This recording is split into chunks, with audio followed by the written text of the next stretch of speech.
Good morning, and welcome back to another episode of this thing. I don't really know what this is, just daily articles, I guess, but daily articles in audio form to give myself a little bit of a break.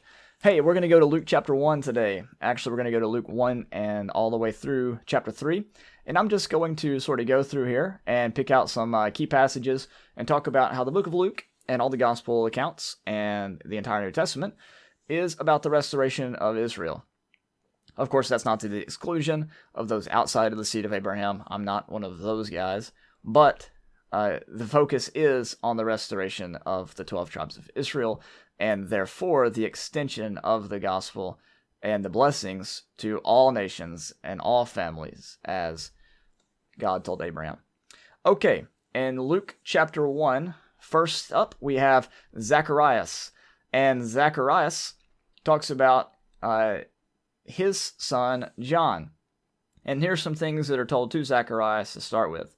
So in verse 16, we read about John the Baptist. He will return many of the sons of Israel back to the Lord their God. It is he who will go as a forerunner before him in the spirit and power of Elijah to turn the hearts of the fathers back to the children, Malachi 4, and the disobedient to the attitude of the righteous, so as to make ready a people prepared for the Lord. Now, that's pretty cool. Luke chapter 1. So basically, Elijah was going to be the forerunner of Jesus. And whenever Elijah comes up on the scene, or really John the Baptist in the spirit and power of Elijah, that means that the day of the Lord was soon to follow, as you can see in Malachi 4, burning like an oven, right? So, Zacharias has a little bit of a Sarah moment here, and he doesn't see how he could possibly have a child since they're older in years, which kind of doesn't make sense because you think somebody who is a priest would kind of know the history of the Old Testament and just say, yep, that's cool, I'm down with that. But for whatever reason, he doubts it, and, that just sort of shows us that even the best of us can slip up from time to time. And he's going to be not allowed to speak for a bit because he said something like this, and that would be a sign for what was to come. Okay, now, on down a little bit, we have a prediction about the birth of Jesus, and here's what's said about him in verse 32. He will be great and will be called the Son of the Most High, and the Lord God will give him the throne of his father David. Now that is a big passage there, and that takes us back to texts like Hosea 3, Ezekiel 37, and obviously just tons of them that are about David sitting on his throne and ruling over the reconciled nation of Israel. He says in verse 33, he will reign over the house of Jacob forever, and his kingdom will have no end. Shout out to Daniel 2 there in that passage. Okay, going down a little bit more, we're going to go down to verse 54. We read this. He has given help to Israel, his servant, in remembrance of his mercy, as he spoke to our fathers, to Abraham and his descendants forever. So in remembrance of his mercy, that's sort of a callback to Micah 7, where God would show mercy to Abraham and fulfill the promises that were given to him and cast all their iniquities into the sea. And so God was going to give help to Israel, his servant, through the servant. This is the idea. All those servant passages in Isaiah have an application to the people Israel, to the righteous remnant, but they're ultimately fulfilled in Christ. Ask me about that, and I might just write an article on it. Okay, come down here to verse 68. We read this. Zacharias has his voice back now after the child is born, and he prophesies after being filled with the Holy Spirit. And he says, "Blessed be the God of Israel, for he has visited us," that's a key word there, "and accomplished redemption for his people, and has raised up a horn of salvation for us in the house of David his servant. And as he spoke by the mouth of his holy prophets from of old, salvation from our enemies," that's Psalm 106, "and from the hand of all who hate us, to show mercy toward our fathers, and to remember his holy covenant, the oath which he swore to Abraham our father, to grant us that we, being rescued from the hand of our enemies, might serve him without fear." And he goes on and he recognizes his son as being the one who would go before the Lord to prepare his ways there in verse 76 and following. So that's a pretty big deal there. All this passage is about the redemption of our people, the restoration of Israel, rescuing from the hands of their enemies. Okay, so that's big deal. Okay, in Luke chapter 2, God speaks to some shepherds, and he says this in verse 10. Do not be afraid, for behold, I'll bring you good news of great joy. Flashback to the book of Isaiah, which will be for all the people. For today in the city of David there has been born for you a Savior, who is the Christ, the Lord. Big, big deal in verse 11. Again, there are tons of Old Testament passages sitting behind all of these texts about the announcement of Jesus. And they're all about the restoration of Israel, the reconciling of God's people, the salvation of the descendants of Abraham, and the extension of the gospel to the nations as well. And this is what the angels and God and the prophets are communicating to the people, exactly here how Luke has recorded it. Okay, let's go down a little bit more. Now we have a man named Simeon, and here's what we have here in verse 25. He was righteous and devout, and he was looking, as he says here, for the consolation of Israel. All right, so again, we have another character who's looking for the redemption, who's looking for the encouragement, the consolation, the consoling. He is looking for Israel to be lifted up, right? Is the idea. He's looking for somebody to come to Israel's aid, to comfort them, the comfort of Israel.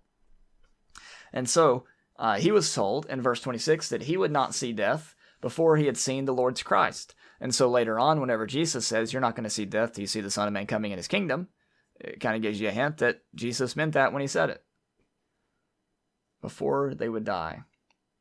Verse 30, he says here, my eyes have seen your salvation, which you prepared in the presence of all peoples, a light of revelation to the Gentiles and the glory of your people Israel. So that's just another passage about the restoration of Israel, where he says a light of revelation to the Gentiles. I believe that is Isaiah chapter 49 and verse 6, if I remember correctly. Now, here's what Simeon says to Mary in verse 34 of Luke chapter 2. Behold, this child is appointed for the fall. Okay, so the word fall there, we're thinking about, destruction, damnation, to fall down, to never rise again, right?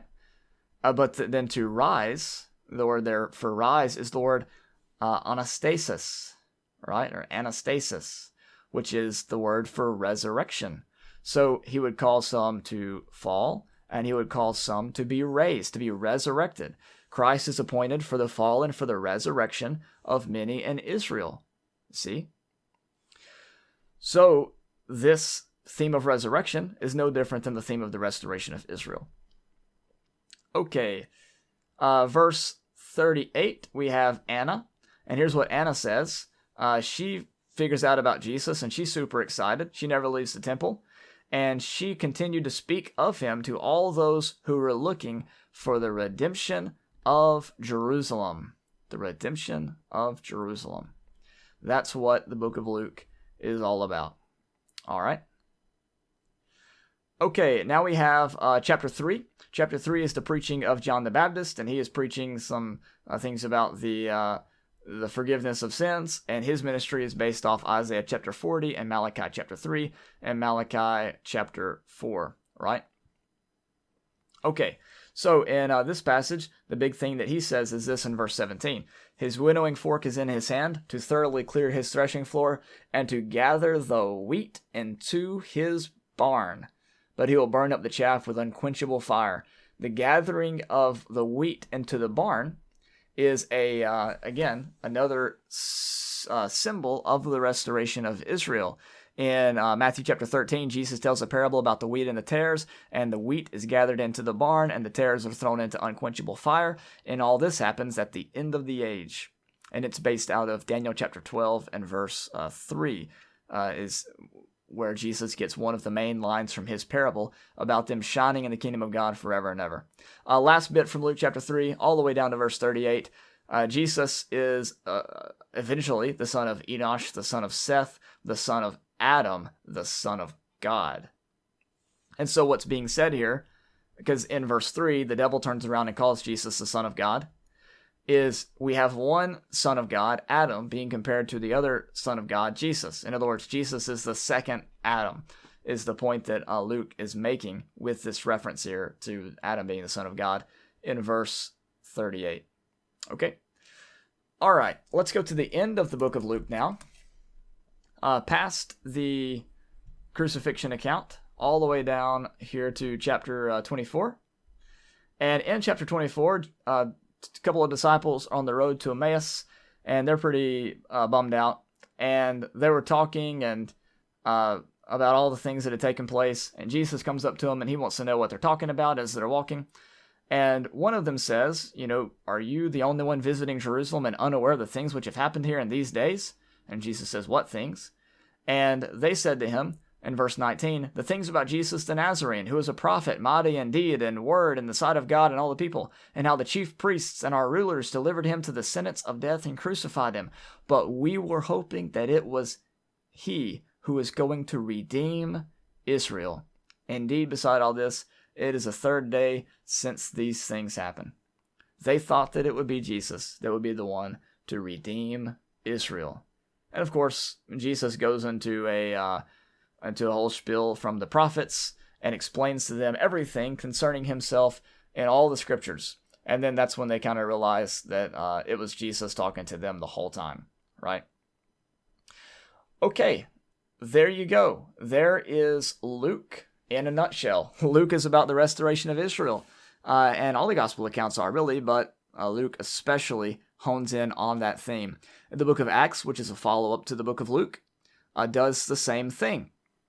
One of the first questions that the disciples have in Acts chapter 1 is, Lord, is it at this time that you're restoring the kingdom to Israel? And the answer is, well, it's not for you to know the time, but I'm sending the Holy Spirit, which is really an answer in the affirmative. Because the pouring out of the Holy Spirit, if you go back and look in Joel chapter 2 and read all the way through chapter 3, and you go back and you look at Ezekiel 37, when God would put his Spirit in them, it's all about the restoration of Israel. And you can't have salvation for the Gentiles without salvation for Israel. And you can't have salvation of Israel without the salvation of the Gentiles. They are connected at the hip from the book of Galatians chapter 3. So, that being said, I'm going to go ahead and cut the recording there. Hope you enjoyed it. This was a fun one to record, and I will see you tomorrow.